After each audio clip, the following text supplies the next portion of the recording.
Est-ce que vous pensez qu'il y aura année blanche cette année au Sénégal? Ben, dire qu'il y aura année blanche, je ne sais pas trop. Mais en tout cas, ce qui est sûr, c'est que le quantum horaire ne sera pas atteint.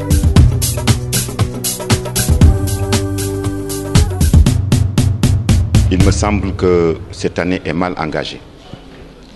D'abord, les syndicats de l'enseignement supérieur, depuis 2 ans, ont mis sur la table du gouvernement une plateforme revendicative. Et depuis 2 ans, le gouvernement du Sénégal n'a pas réagi par rapport à cette plateforme revendicative. En décembre, un mouvement de grève a été amorcé par les professeurs et de décembre 2011 jusqu'à aujourd'hui, en mars 2012, il n'y a pas de réponse adéquate à la demande des enseignants.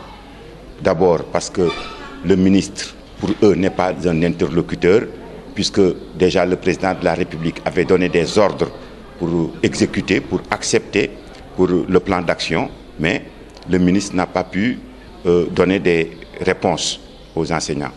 Donc actuellement, nous sommes au mois de mars. Il me semble que la reprise sera difficile, si reprise il y a.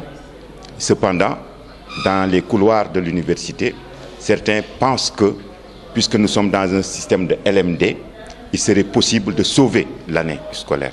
Parce qu'on demande un certain nombre de crédits pour les étudiants et que si peut-être d'ici le mois d'août à septembre, les étudiants arrivent à faire ce crédit, ce temps horaire, il se pourrait qu'il y ait une session d'examen. Si sur une année qu'on dit normale, entre guillemets, on commence en octobre et que les gens disent à la fin de l'année qu'on n'a pas atteint un quantum horaire, ce n'est pas une année tronquée comme elle est cette année. Depuis le mois de décembre, je pense, il y a des élèves qui n'ont pas écrit une seule leçon. Donc jusqu'à présent, elle perdure, elle dure. Ben, il y a de réelles raisons de s'inquiéter sur la validité de cette année-là. Je m'appelle Saïdou Sy, je suis un professeur d'histoire et de géographie. Actuellement, je travaille au ministère de l'Éducation nationale et je m'occupe des questions d'environnement scolaire. Que pensez-vous de cette année scolaire? Bon, je considère d'abord en tant que parent d'élève, elle est considérablement perturbée. Et je le regrette aussi pour les enfants. Sur lesquels nous misons et sur lesquels également nous avons beaucoup investi. Pensez-vous que cette année, il y aura une année blanche? Bon, je ne le souhaite pas, mais j'ai de fortes inquiétudes que si le gouvernement ne prend garde, on risque de s'acheminer vers une année difficile. Et je crois que quelque chose quand même peut être sauvé, même si après les élections, un accord intervient entre les autorités et les syndicalistes, en aménageant ou en réménageant l'année avec la bonne volonté des uns et des autres. Je crois que quelque chose peut être sauvé, tout en regrettant quand même que ce sera extrêmement difficile. Parce qu'on risque d'aboutir à une école à 2 vitesses. Il y a déjà les écoles privées qui n'ont pas perdu beaucoup de temps.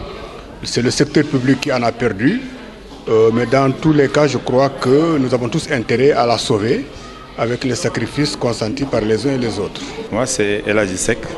Je suis enseignant de formation. Et actuellement, je suis chargé de la planification au niveau de la division des cantines scolaires au ministère de l'Éducation. Que pensez-vous de cette année scolaire? Bon, c'est une année très difficile.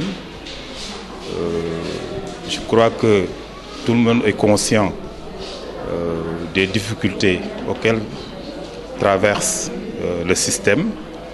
Mais je reste convaincu qu'il y a possibilité quand même de sauver cette année. Quelle solution pouvez-vous proposer pour ne pas qu'il y ait année blanche? Oui, ben, quelle solution? Je suis enseignant quelque part. Je dirais qu'il faut que l'État ou plutôt le gouvernement se mette à table et discute sérieusement avec les syndicats d'enseignants. Parce qu'en réalité, quand on a un interlocuteur aussi puissant que les syndicats des enseignants, je pense qu'il faut se mettre sur une table et discuter. Discuter et voir ce qui peut être fait et ce qui ne peut pas être fait.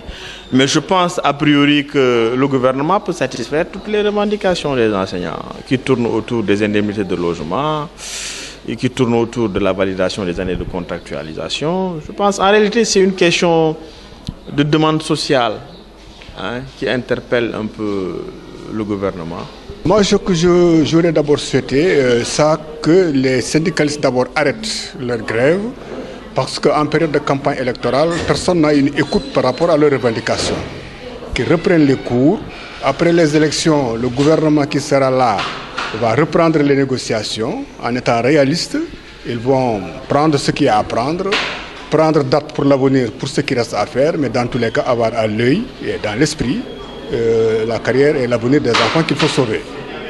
Donc ce que je propose, que les syndicalistes arrêtent les grèves, que les cours se poursuivent, après les élections, ils reprennent les négociations. Les gens mettent au devant cette difficulté parce qu'ils ont peur. Mais je crois que, comme on a eu à le vivre lors des élections, le génie sénégalais est toujours là. Je crois qu'aujourd'hui, peut-être si on parvient à discuter de manière très sérieuse avec les syndicats, leur proposer des solutions peut-être efficaces et qu'ils commencent à mettre à devant l'intérêt de la nation, ils peuvent regagner les classes tout en continuant la lutte parce que ce n'est pas uniquement la grève comme la seule forme de lutte. Je crois que pour un peu apaiser les tensions, apaiser les familles, mieux vaut qu'ils aillent dans les classes, commencer de mettre en place donc, un dispositif qui permet de sauver l'année, tout en continuant la lutte parce que dans tous les cas, les problèmes ne peuvent pas se régler immédiatement. Il faut qu'il y ait une discussion et une large discussion et l'année n'attend pas. Je crois que je suis toujours confiant par rapport à des solutions pour sauver cette année.